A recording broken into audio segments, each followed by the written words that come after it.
എൻ്റെ പൊന്നെ കാന്താര കണ്ടിട്ടോ. ഞങ്ങൾ ആദ്യമായിട്ടാ സിനിമ റിവ്യൂ ചെയ്യണ.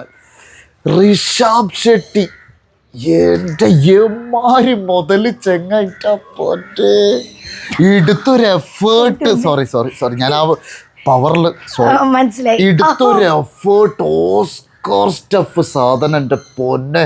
പക്ഷെ ഫസ്റ്റൊക്കെ നമുക്ക് വലിയ എന്താ പറയാ എത്ര ഒരു നമ്മളെ കഥ ഫസ്റ്റിൻ്റെ അത്ര ഒരു വൃത്തി കിട്ടിയില്ല. പക്ഷെ പിന്നെ അങ്ങോട്ട് സിനിമേൻ്റെ ഗ്രാഫിങ്ങിന് ഇന്റർപഞ്ചൊക്കെ എൻ്റെ പോ. ഞങ്ങൾ ഇന്നലെ നട്ടപ്പാതിരക്ക് 11:45 ഷോ, അതും അപ്സരയിൽ, കാലിക്കറ്റ് അപ്സരയിൽ. പടം ഫുള്ള് എമ്മാരി റേഞ്ച് ഒരു പൊടിക്ക്. എൻ്റെ വീട്ടിൽ ഒരുത്തന്നെ അത് കണ്ട് ഭ്രാന്തായി. നിൻ്റെ പൊന്നെ ഭ്രാന്ത് പറഞ്ഞാൽ എവി ഭ്രാന്ത് മോളെ പടം. അല്ല, ഞാൻ ഈ മൂവി കണ്ട് വന്നതിന് ശേഷം എല്ലാവർക്കും ഒരു ഭ്രാന്തായ മീൻസ് ഭ്രാന്തല്ല, എല്ലാവരും ഒരു കാന്താര എഫക്റ്റിലാണ് ഉള്ളത് ഈ വീട് മുഴുവൻ. എന്താ സംഭവിക്കുന്നതെന്ന് മനസ്സിലാവാതെ ഞാനും സ്റ്റക്കാ. പക്ഷെ ഗൈസ് റിയലി എൻ്റെ പൊന്നോ ഒരു രക്ഷയില്ല എന്ന് പറഞ്ഞ രക്ഷ. കാരണം ആ ഒരാൾ തന്നെ അഭിനയവും ഡയറക്ഷനും സ്റ്റോറി എല്ലാം കൂടെ ചെയ്തിട്ട് എങ്ങനെ ഇത് വർക്കായത്. എന്താ ഇതാണ് കുറച്ച് ഇന്നലെ രാത്രി തൊട്ട് ഇവിടുത്തെ അവസ്ഥ. ഇതാ എപ്പോ നോക്കിയാലും ഈ വൂവും ഒച്ചപ്പാടും മാത്രമേ ഈ വീട്ടിൽ. സ്റ്റോറി, ആക്ടിങ്, ഡയറക്ഷൻ എല്ലാം കൂടെ ഒരാൾ ചെയ്യുമ്പോൾ അതിന് ഇത്രയ്ക്കും വൃത്തിക്ക് ചെയ്തു വെക്കാൻ പറ്റുന്നുള്ള ആ മനുഷ്യനുണ്ടല്ലോ ഋഷഭ് ഷെട്ടി. ആളടുത്ത് എന്തോ ആണ് ആക്ച്വലി. ഇന്ത്യൻ ഫിലിം ഇൻഡസ്ട്രി എല്ലാവരും ഈ സിനിമേനെ ഇൻഡസ്ട്രി, അതായത് ഓഡിയൻസ് എന്തായാലും എടുക്കും. പക്ഷെ ഫിലിം ഇൻഡസ്ട്രി മൊത്തത്തിൽ അഭിമാനിക്കാൻ പറ്റുന്നൊരു മൂവിയാണ്. ഇപ്പൊ നമുക്ക് നമ്മള് കുറച്ച് ഇത് കണ്ടിട്ടുണ്ടായിരുന്നു. ഇത് മൂവി ഇറങ്ങിയ ദിവസം ബാംഗ്ലൂരൊക്കെ ഏതൊക്കെയോ ആൾക്കാർക്ക് ഗുളികം കയറിയ പോലത്തെ എഫക്റ്റ് ഉണ്ടായിരുന്നൊക്കെ. അപ്പൊ മൂവി കാണുന്നതിന് മുന്നേ ഞങ്ങൾ വിചാരിച്ച് വെറും ആർട്ടിഫിഷ്യലി കാണിക്കുന്നതായിരിക്കും എന്നുള്ളത്. പക്ഷെ ഇത് കണ്ടു കഴിഞ്ഞപ്പോഴാണ് മനസ്സിലായി അത്രയും ഡിവോഷനായിട്ട് ചിന്തിക്കുന്നവർക്ക് ഇത് ഭയങ്കരമായിട്ട് മനസ്സിലേക്ക് അങ്ങ് കയറിപ്പോവും. കാരണം ശരിക്കും എല്ലാ ക്യാരക്ടേഴ്സും ഒറ്റയടിക്ക് നമ്മൾ ഈ രാമനും എല്ലാം കോമൺ ആയിട്ട് കാണുന്നതാണല്ലോ. പക്ഷേ ഈ ഒരു ഗുളികൻ എന്ന് പറഞ്ഞൊരു ഫാക്ടറൊക്കെ നമ്മൾ അമ്പലത്തിൽ പോകുമ്പോൾ ക്ഷേത്രപാലൻ ഇങ്ങനത്തെ ദൈവങ്ങളൊക്കെ ഒരു സ്ഥലത്ത് ഉണ്ടാവുന്ന ആൾക്കാരാണ്. ഇവരുടെ സ്റ്റോറി എന്താ, ഇവരുടെ എഫക്റ്റ് എന്താന്നുള്ളതൊക്കെ ഇപ്പോഴാണ് മനസ്സിലായത്. പുലിന്റെ കുറച്ച് പരിപാടി ഉണ്ട്. അതും കൊറേ സീനൊന്നും പുലി കയറി വരുന്നുണ്ട്. പിന്നെ ഒരു ക്ലൈമാക്സിൽ ഒരു ശിവന്റെ ഫ്രീസും അതായത് VFX ഒക്കെ ഇങ്ങനെ റേഞ്ച്. സിനിമ കണ്ടിട്ട് ഒരാൾക്ക് ഇതായില്ലേ, ഒരുത്ത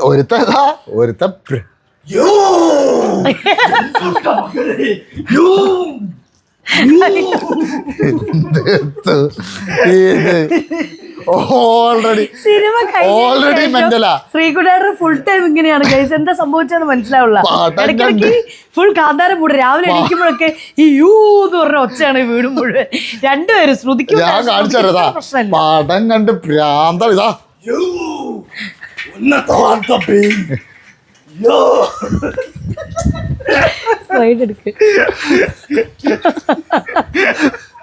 ഇങ്ങോട്ട് വാ കേട്ടോ.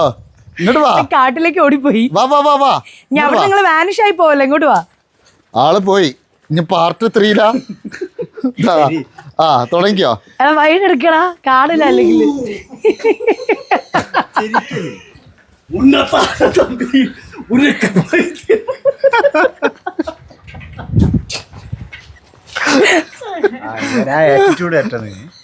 ഏത് ആറ്റിറ്റ്യൂഡ്?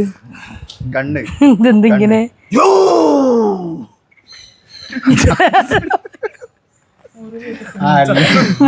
സിംഹം ചത്തുപോയി. പക്ഷെ ചെക്കനെ പറഞ്ഞിട്ട് കാര്യട്ടോ.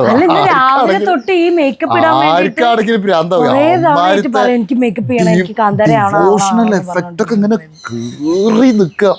പക്ഷെ എനിക്ക് തോന്നില്ല കേട്ടോ, ഇനി കുറച്ച് ദിവസത്തേക്ക് ഫാമിലിയൊക്കെ എല്ലാവരും നമ്മൾ തിയേറ്റർ എക്സ്പീരിയൻസ് ചെയ്യേണ്ട ഒരു മൂവി തന്നെയാണ് കേട്ടോ.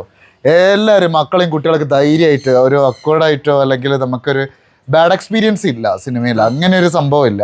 ഒരു ഭയങ്കര വിഷ്വൽ എഫക്റ്റാ.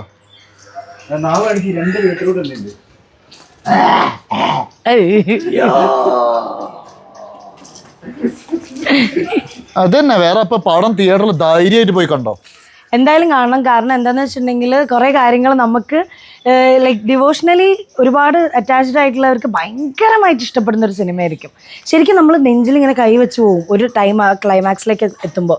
ഈശ്വര എന്നുള്ളൊരു സാധനം ഭയങ്കരമായിട്ട് ഫീൽ ചെയ്യും.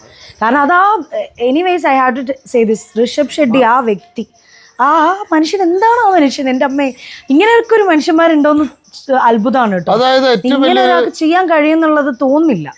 ഏറ്റവും വലിയൊരു പോയിന്റ് എന്ന് വെച്ചാല് ചെയ്തു വെച്ച് ഫസ്റ്റില് നമുക്ക് കോമഡി ഒക്കെ ഭയങ്കരമായിട്ട് വർക്കൗട്ട് ആയിട്ടുണ്ടായിരുന്നു. പക്ഷെ ഇതില് കോമഡി അത്ര ഇങ്ങോട്ട് എനിക്ക് പേഴ്സണലി വർക്കൗട്ട് ആയില്ല. പിന്നെ പക്ഷെ അതെന്താ, പക്ഷെ അതൊരു കണക്കിന് അങ്ങനെയൊക്കെ ആയി വന്നപ്പോൾ സിനിമയിൽ ഇന്റർവെൽ പഞ്ചും ക്ലൈമാക്സ് ഒക്കെ വരുമ്പോഴേക്ക് അതൊന്നും നമുക്ക് എഫക്റ്റ് ചെയ്യാത്ത രീതിയിലേക്ക് കാര്യം മേക്കിംഗ് ആ റേഞ്ചിൽ ചെയ്ത ഫൈറ്റൊക്കെ എമ്മാരും അവൻ്റെ ഒരു ബോഡി വേറെ ലെവൽ. നിങ്ങളൊന്ന് ധൈര്യം ടിക്കറ്റ് എടുത്തോ. ഒരു ചാൻസ് നിങ്ങൾക്ക് ഇപ്പൊ തരാ, ഒന്ന് ആക്ടിങ് സ്കിൽ ഉണ്ടോന്ന് ഒന്ന് ടെസ്റ്റ് ചെയ്യാൻ പറ്റും. എൻ്റെ അമ്മേ ഇങ്ങനെയുള്ള ഒരു സ്ഥലത്ത്